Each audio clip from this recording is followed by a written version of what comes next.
see Bellator 299. Speaking of Leon Edwards, his brother's fighting for the title, in the main event. So yeah, Fabian Edwards taking on Johnny Eblen. They're fighting for Bellator's MMA middleweight belt. It is a 5-rounder. It's going to be a good fight, man.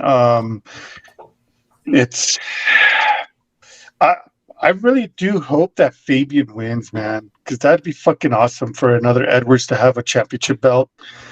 But Johnny Eblen, man, bro, what is up with top notch? Top notch, dude. What is up with his forehead, dog? Damn. They cut that. Is he related to Misha? Did you just have a baby, Edwards? Because Roberto seems to think that your forehead gets bigger with a baby. And hopefully is Emmett or anybody, they're not Emmett's not covering this show. It's up his neck of the woods, right? Oh yeah. Dublin. I don't know. I don't remember him. Fuck up. Yeah, and if we do indeed, like, if we were to break down and pick this entire card, it's 21 fights deep. That's way too many. We'd be here all night. We'd be here all fucking night long. But I only picked up the fucking award fight, so. Yeah, but I can't pick against Johnny Eblen, man. Like, he's just an absolute savage, dude, man. Oh, yeah. He is. Yeah. He's a fucking beast. And like I said, I would love to see Fabian Edwards win and bring another belt to the family.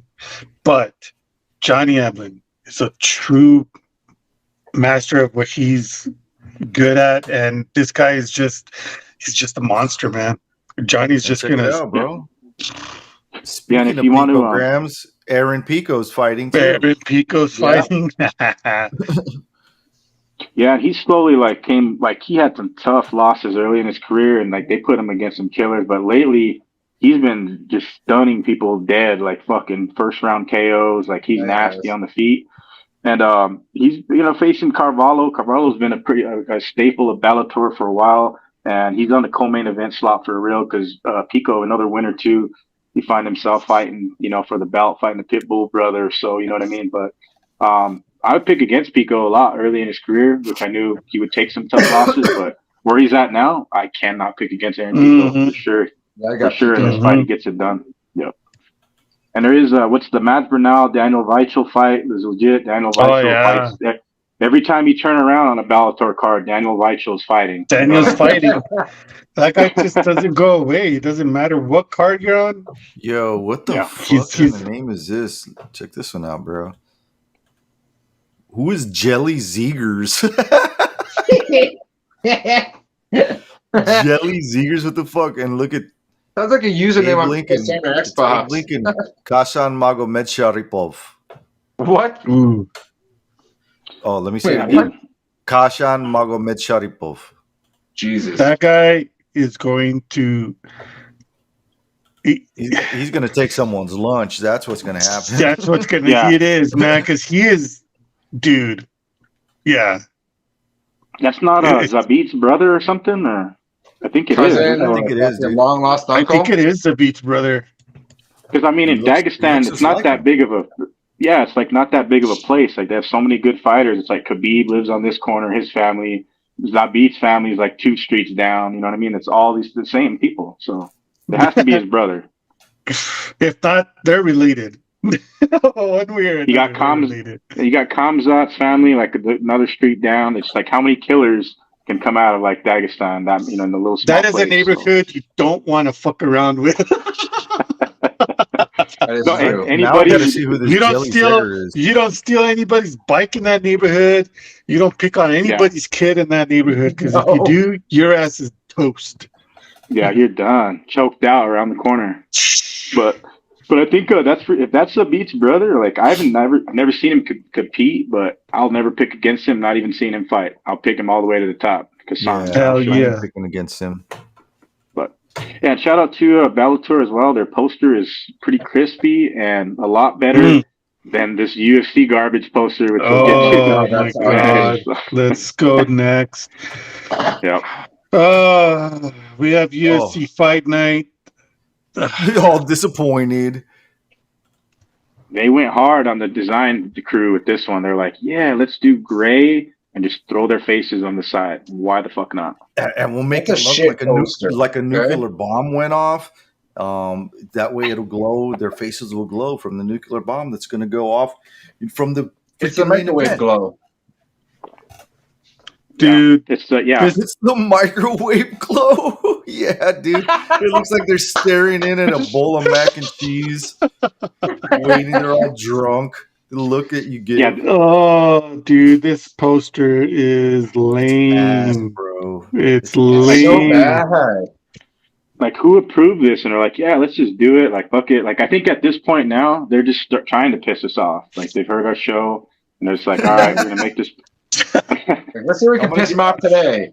I'm gonna give it a rating of ass cheeks. That's a 2. Rating of ass cheeks. It's a That's zero. what it looks like. That's what it looks like. Their faces look like ass cheeks. Fucking minus Yeah. 10, okay? Fucking minus 10. Minus Yeah. 10. Jesus Christ. No, it's not that Fuck, bad. it's a horrible fucking poster.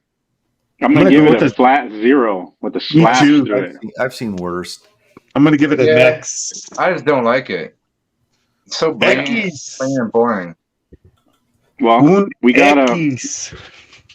we got enough time to do the entire card. So from bottom to top, Rudy got the odds. And I know this first fight, I mean, Rob, Dude, I know you're going. Rob's going with Montserrat. I'm just saying it out there right now. Montserrat cannot go against Montserrat, bro. Come on now. Mozzarella. But it's Montserrat women's bantamweight. Rendon. Yeah, women's bantamweight. Montserrat Rendon 5-0 against Tamires Vidal, Brazilian fighter 7-1. She's ranked number 12 at bantamweight currently, and hasn't fought in a little while too, right? I believe. Mhm. No, I remember her last fight. It wasn't that long ago. Let me see. It had to have been like a year or so. Yeah, but she hasn't taken a loss, and I think she probably would be the favorite in this bout. Yeah, as far as the betting odds go here, first fight of the night, Montserrat Rendon is a plus 188 underdog, minus 235 favorite for Tamires Vidal. Yeah, and rightfully so. I don't know, man. I don't think Montserrat has really faced that level yet, and I don't know. Her stand up is kind of suspect, dude. So I don't think she's gonna win this fight. She's undefeated for a reason. Yeah, I got Vidal, bro. Yeah, Vidal sub. That's my pick. That was about to go.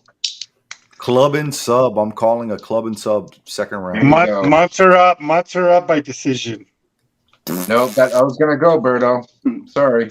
Montserrat by decision. Yeah, I don't want to hear you crying next week, bro. Hijos de la puta!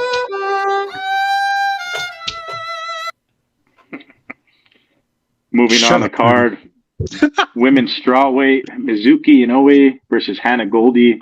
I'm going to make my prediction quick and tell you guys, I don't trust Hannah Goldie. Never have, never will. Inoue, all the way. Mizuki's going to win, bro. She's going to win by decision. Yeah, I think Mizuki's going to win this fight by decision. The betting odds on this one, she's a huge favorite, minus 325 favorite. Hannah Goldie's a plus 250 underdog. She's too big. She looks like she's on roids, number one. Number two, she's very inconsistent. She lost to Molly McCann, spinning elbow and punches. What the fuck? Oh, she was one of the spinning elbow victims. That's right. Yeah, bro. And yeah. she lost to Diana Belvita, Miranda Granger, unanimous decisions. So she loses when it comes to if it comes down to a decision. Mizuki, she wins and loses by decisions. Yeah, so she wins a lot by decisions. Yeah. Potentially, first fight of the night, which is going to be a first sandwich fight of the night. Sandwich fight of the night, bro. Mizuki, anyway, by decision. Mm-hmm. Yep. Yeah, and it's Goldie cutting down to fight at strawweight too, because she was previously 125. So that's another. Dude, how is she gonna cut weight to strawweight, bro? I mean, she's like she reminds me of one of those body weight. Dude, she looks like a bodybuilder. Yeah, she does. You know? Beefcake. What? Yeah, she is a beefcake. Oh, beefcake. Moving on, Like- the prelims, the only heavyweight fight on the card. Rudy loves Muhammad Usman. I know that. Jake Collier, Hell no. we cannot trust Jake Collier, right? Because No, I don't we know what can't. the odds are. But I mean, Jake Collier, he's got cardio issues. He hasn't fought guys that like go for takedowns on him. Like Usman probably is going to look for the finish on the feet and look to land some bombs, but he will revert to the wrestling and probably put Jake Collier down, and that's danger zone, man. That's why Jake Collier, I cannot pick him. Marty Snoozman's brother, KO. Yeah. KO, So, Muhammad Are Usman. you saying Muhammad Usman's going to go down on Collier? Yes. But honestly, yeah, Jake Collier, this is a fight. Usman's the favorite for sure, right, Rudy? Or what does it show? You know, it's a lot closer than you would think. Muhammad Usman is a minus 150 favorite, plus 125 underdog for Jake Collier. As far as, you know, their fights go, Usman has won his last two. Jake Collier's out the door, man. He's lost 3 in a row.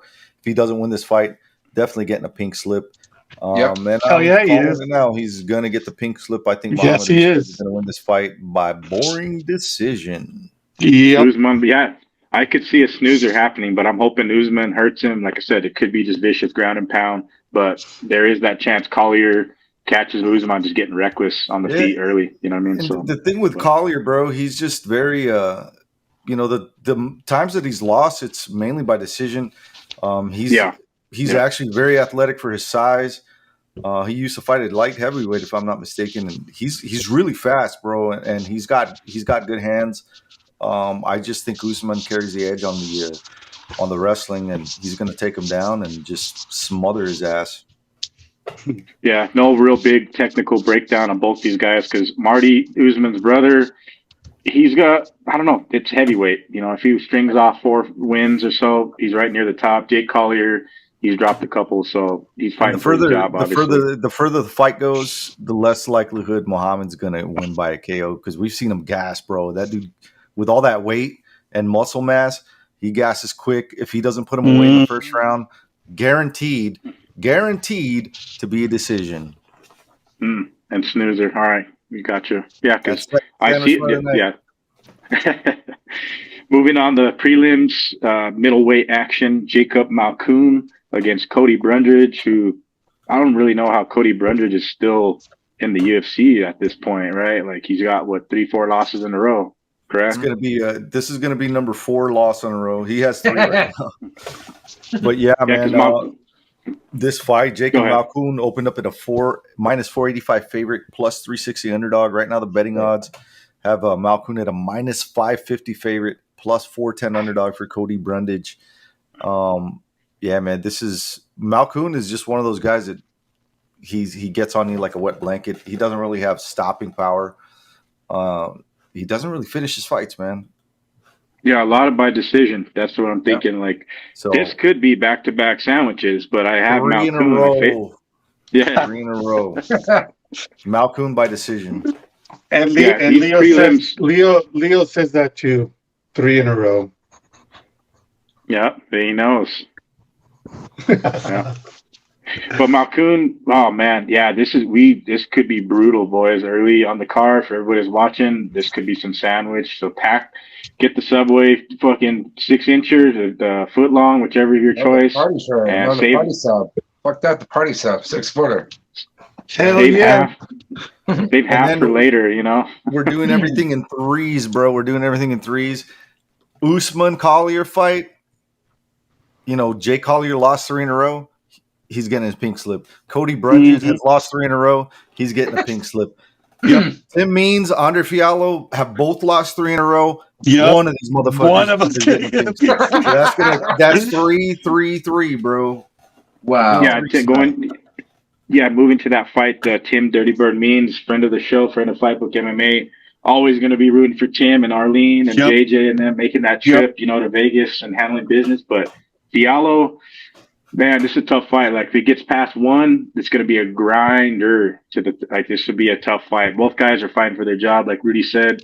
Tim, man, is always fighting himself in action fights, and unfortunately buried on the prelims. But this fight indeed will deliver, man. Like Tim, man, what is he now? Is Tim 38, 39 now? And how many fights he's got in his career? Like Tim's just been He's around the 39, block. 7 months and 3 days. And yeah, bro. So Fiallo, man. The odds on this one, minus 200 favorite for Fiallo, plus 165 underdog for Tim Means. And it really hasn't changed much. Tim Means is a plus 145 underdog currently, and Andre Fiallo is a minus 175 favorite. Like I mentioned, they both have dropped 3 in a row. This is a pink slip fight. So 3 fights in a row, you're going to see a potential pink slip. I think this is going to be the first fight that breaks our third sandwich fight of the night. So that's another 3, because I said there's going to be 3 sandwich fight of the nights. This one will not be one of them. A lot of people have Fiallo winning this fight. And I'm gonna have to say hell no. To the no, no, no. Hell to the no. Hell to the no. To the no. Tim Means, bro. Tim Means by decision. Yeah, I see it being a total stand-up fight too. I don't think there'll be much wrestling. Tim could do some damage in the clinch. He's very good. He's very sharp. His boxing is always crispy. So Andre Fiallo, great striker, not the best head movement. Tim may be able to capitalize on that and, just make it a dogfight like he does. And always going to pick my boy, very biased. Means always, man. Always, no doubt about it. Credit to Fiallo. He's a warrior too, but I see this being a dogfight because both guys want it. And it'd be shitty for Tim to go out on like a loss where he gets finished by this guy. I don't think Fiallo can finish him. So, but moving on to the prelims, the main event of the prelims, Miles Johns versus Dan Argueta at bantamweight. Who do you got, Rob? I don't know, man. I think I'm going to go for Dan Argueta. Same I here. think we all know why. Viva Mexico, cabrones! I've never seen Dan Argueta fight like his very first like amateur fight when he had like a mullet back in the day. Yeah. Rob? They fought like for the Jackson MMA series. Yeah. So Yep. both guys are, I don't know, Argueta, he's dangerous with like the ground and pound, the submissions. I mean, if it goes past 1, Miles Johns has proven that cardio is an issue. He's got fast hands. Both guys are wrestlers, but I'd have to give the advantage in the stand-up to Miles Johns. But in the wrestling department, Dan Argueta is a savage. So going past 1, I favor Dan Argueta. If it ends early, Miles may be able to catch him with the speed, and he has some KO power. But Argueta, he's got a fucking chin too, man. If you ever met him like in real life, like that dude's got a. Oh, dude, he chews rocks for a living, man. He looks like American Dad, bro. And, no, he looks like that one guy from Family Guy, the dude with a big ass chin, the dude in the wheelchair, right? Oh, Joe Swanson. The police. There you go.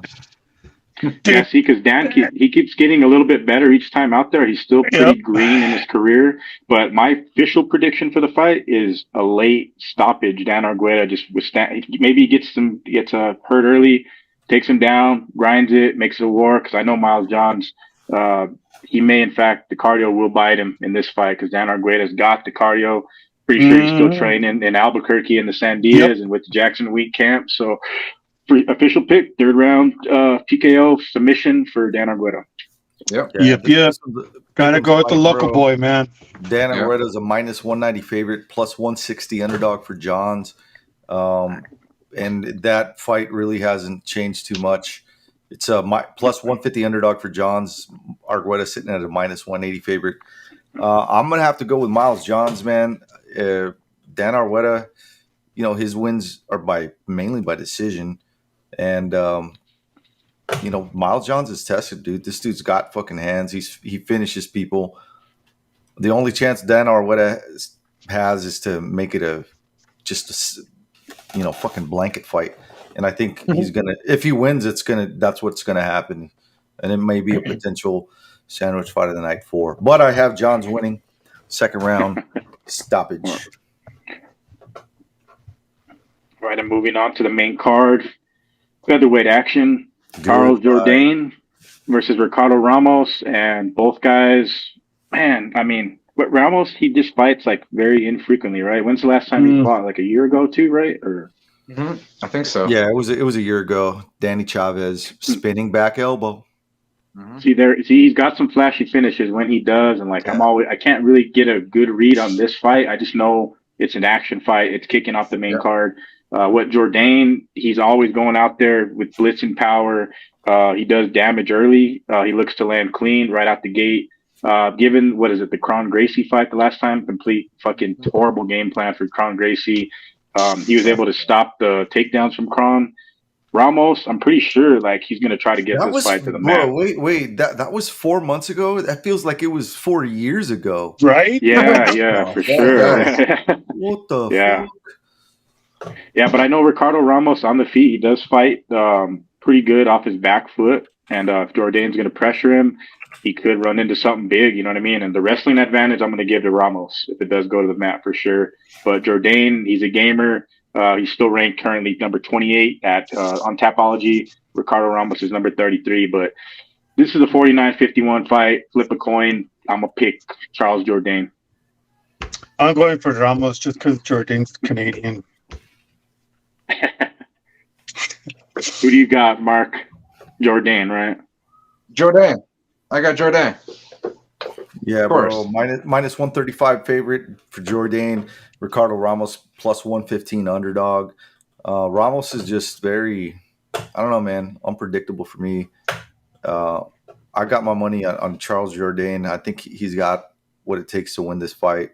Skilled on the ground, skilled on the feet. I think he's got better hands, better footwork than Ricardo Ramos. Ricardo Ramos does have flashier knockouts, and he's got that finishing ability. But against someone like Charles Jourdain, and I don't know, dude. I don't see it happening. These Canadians have been doing it really apart. Yeah, and it's crazy too because Ramos has got like almost nearly 20 fights in the UFC, and like he's somewhat like you said, Rudy, can't get a good read on his fights, can't trust the guy. So it's crazy that he's lasted this long. You know what I mean? Because it's just he doesn't fight that often. He's not that active. But this is one fight I would stay away from. Yeah, this is the parlay. This is what we always consider the parlay breaker right here. Mm-hmm. So, yeah. But moving on to main card, an absolute war is probably going to take place with Brian Battle and AJ Fletcher at 170. But go ahead, Rudy. No, I was gonna say I don't know. You know, I'll let you finish, bro. I want to hear this. No, because Fletcher's got an all-around game. Like he's got lots of finishes. Both guys got lots of finishes. Brian Battle is previously a 185er, right? So he's coming down to 170. He's fought bigger names, bigger competition. Was he the tough winner?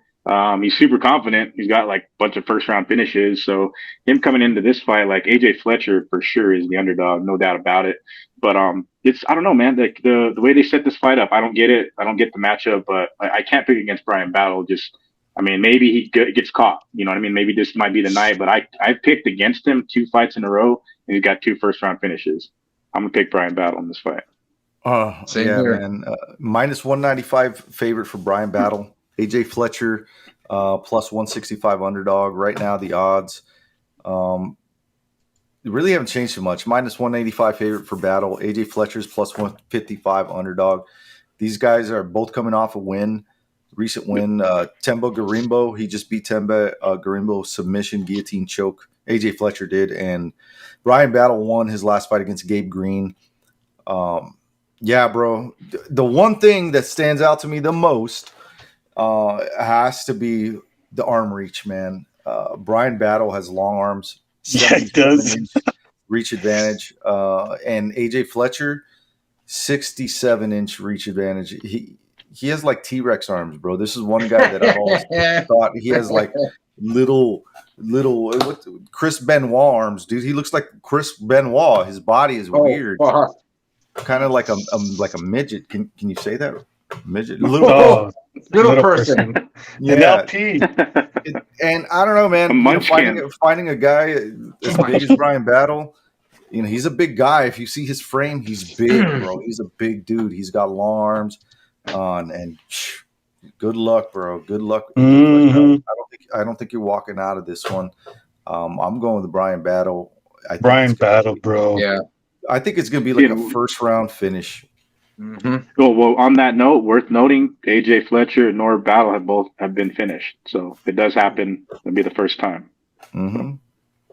But yeah, Brian Battle, he changed his look too. He went from like the caveman look to looking like fucking Pete Davidson, right? His last fight. So yeah.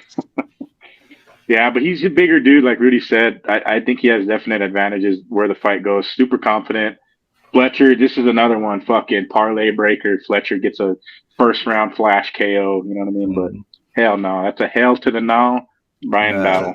Yeah, that's definitely a hell no to the no. You ain't gonna win, Fletcher. Hell to the no. Well, moving on, the main card. Oh my god, this should not be in the main card. I'm sorry. As much as I love shut your mouth. You shut your mouth. Rematch. You shut your mouth. Rematch. Yeah. Marina Rodriguez versus Michelle Waterson Gomez, and worth noting, the first time they fought, that's when we caught the UFC and using the same poster with like the Vegas carpet. Remember, bro? So it was a catchweight. They fight of the night, number 5. Well, the first time they took the fight at catchweight on a day's notice to fight at 120. Now they're at 115. You know, so it'll be a better timing of it, I guess. You know what I mean? And preparation. They fought previously before. Marina Rodriguez has fought the toughest ladies in the game. Likewise has Michelle Waterson. Waterson's never been finished. She's been submitted, never knocked out or finished with strikes. I'm going with Marina Rodriguez, but Waterson can't. Nobody can finish her. Like, I mean, this fight probably goes to a decision. I'm going for our local girl, Michelle Waterson. No way. I never pick against her. I always will pick her no matter what. Yeah. Always karate hottie. Always. Yeah, because she's very good. She's very good in the clinch, like as a lot of Jackson Wink fighters are breaking the clinch. So Marina Rodriguez, you know, she's got hand speed. She's got a 2-loss streak too, so she's looking to get a win, you know. And then Waterson maybe on the chopping block. I don't know. She's been a long staple. Dana White loves Michelle Waterson, I'm sure, and he's got soft spot. Dana White loves Asians. Yeah, and Dana don't have a soft spot. He's got a hard one.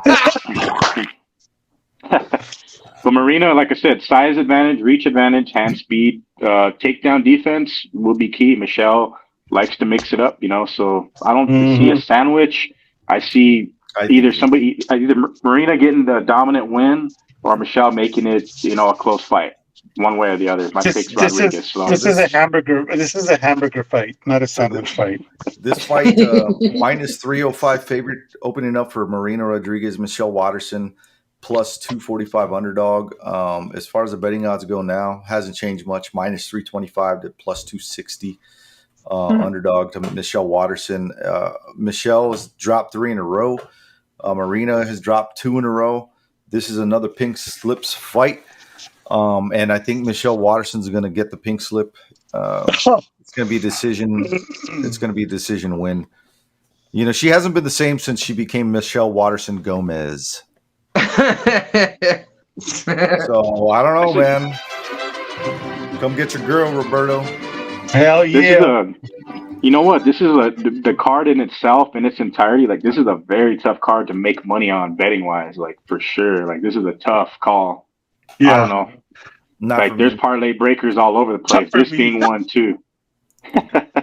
We'll see, Rudy. We shall see. But yeah, moving on to the co-main event.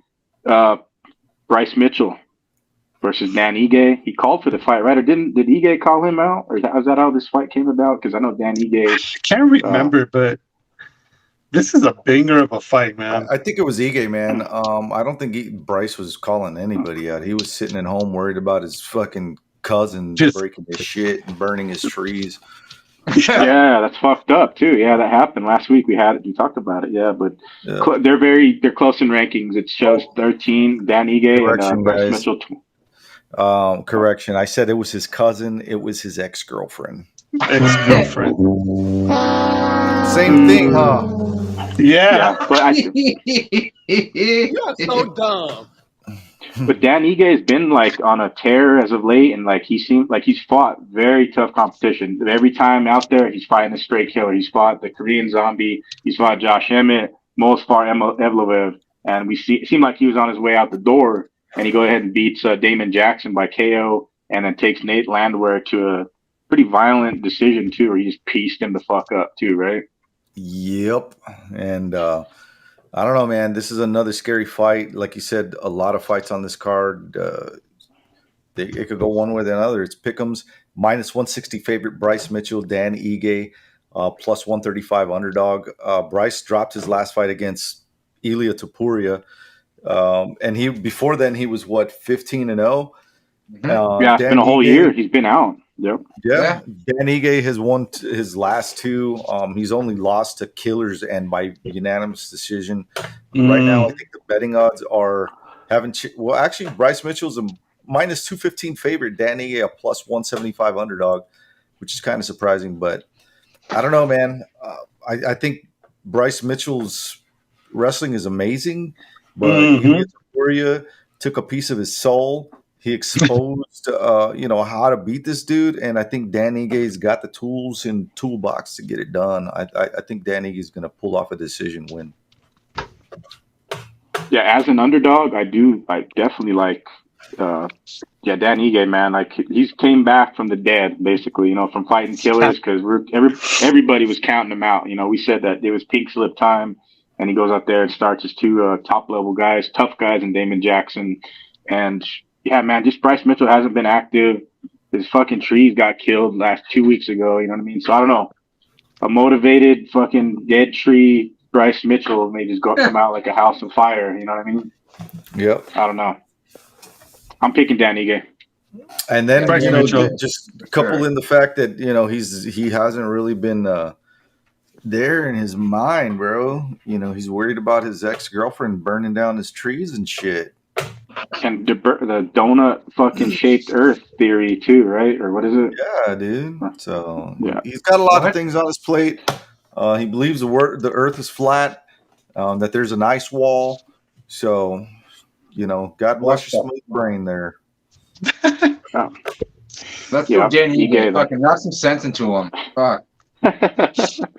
No, watch him win. Watch Bryce Mitchell win by like some crazy submission. And then call out his fucking ex-girlfriend again post-fight. Right. You know what? I want him to win just for that. Just to be like, I need you to not go to the tattoo shop on the corner of Bryce Mitchell and Mitchelson. Don't do that. That's my ex-girlfriend. And she's been burning my trees, okay? She's been burning my trees. I'm out here at the Performance Institute doing some shit. I'm actually out here for a fight.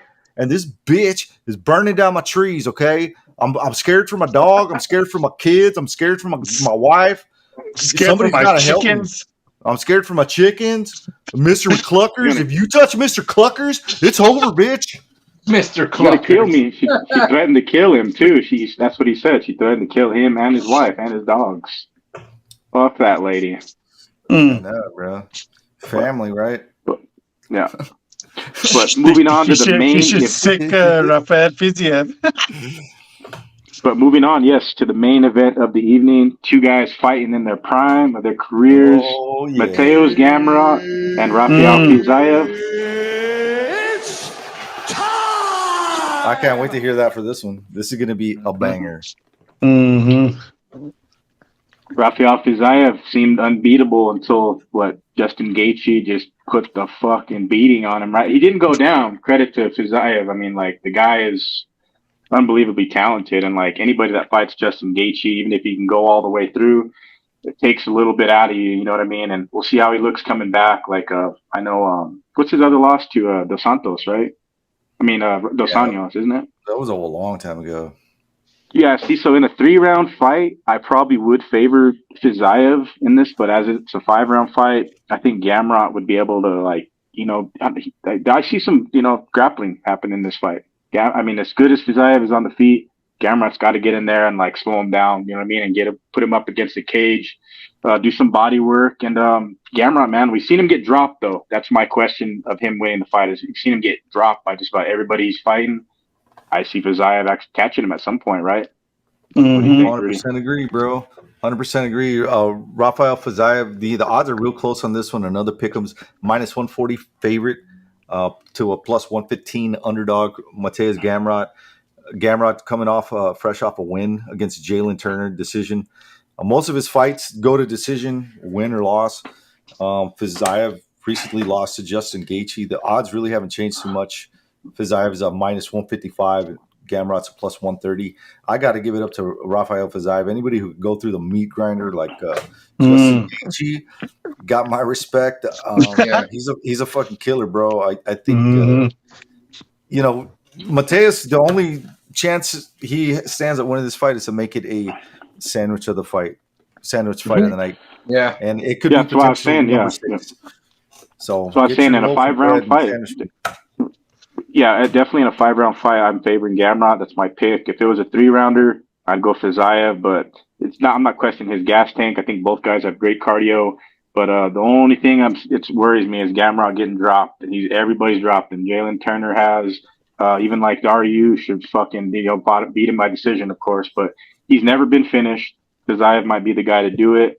But shit, man, you never know. If Fiziev would have beat Justin Gaethje, he could have been the fucking BMF champ. You know what I mean? Like, or a title shot, right? So, yeah, it's a good fight though, man. Like Gamrot just keeps leveling up each time, and this is another level up matchup to see where he really is in the overall grand scheme of things at 155. And very tough guy in Fiziev, but I will pick Gamrot by decision. It's going to be a good night, fellas. It's going to be a good night. I can't pick. And it's going to be a hard, tough night to make money. Yeah, don't plan on making a whole lot of money on this card, because if you do, and you could pick this card perfect, like I don't know, like you fucking hack the system or something, you know, at Tapology, like for real. So I'm curious to see how we all play out as picks on Tapology, and everybody that's listening that's part of the Fight Book Tapology, because this is gonna be a close one. Like, you know, I've been on a good run. Rudy's been good, but I don't know. We're due for fucking having a shitty card of fight picks. Yeah. So. Right on. All right, fellas. Well, that's our show for tonight. Of course, we go over our time, which is all right. It's okay. Don't miss out on all the fights that are happening this weekend. It's a lot. If you missed it, go to fightbookmma.com and you can do a search there and see all the fights that are happening. But yeah, thanks everyone for jumping on and talking some fights and some alien stuff and bears and dogs and all kinds of shit, right? But other than that, David, you know what to do, man. Yes, indeed. That's the show. Thank you to everybody that's watching and or listening, wherever you're catching us. Yeah, hit us up, shoot us a message, let us know how we're doing. Episode 190, boys. We're getting closer to 200. Should be a good one. We're keeping the momentum flowing. So, but for all the latest combat sports news around the world, around the clock, go to fightbookmma.com to listen to our show in podcast platform and all our previous episodes, wherever you get your podcasts.